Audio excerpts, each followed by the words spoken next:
அஸ்ஸலாமு அலைக்கும் வரஹ்மத்துல்லாஹி தஆலா வபரகாத்துஹு. அஊது பில்லாஹி மினஷ் ஷைத்தானிர் ரஜீம். பிஸ்மில்லாஹிர் ரஹ்மானிர் ரஹீம். தொழுகையின் சிறப்புகள். 6. மக்கள் ஓரிடத்தில் சேகரமாவது 2 வகைப்படும். 1. மஹல்லாவாசிகள் அனைவரும் ஓரிடத்தில் சேகரமாவது. 2வது ஊர் மக்கள் அனைவரும் ஒன்றாகச் சேர்வது. ஊர் மக்கள் அனைவரும் ஒன்றாக சேர்வதில் சிரமம் இருக்கிறது. ஆனால் மஹல்லாவாசிகள் அடிக்கடி ஒன்றாக சேர முடியும்.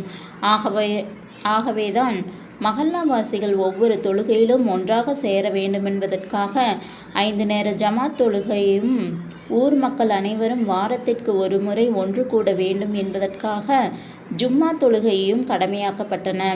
இத்தகைய காரணங்களால் தான் ஜும்மா தொழுகையையும் ஜமாத் தொழுகையும் கடைபிடித்து வரும்படி மார்க்கம் வலியுறுத்துகிறது. அவற்றை பகிரங்கமாக நிறைவேற்ற ஆர்வமூட்டுகிறது.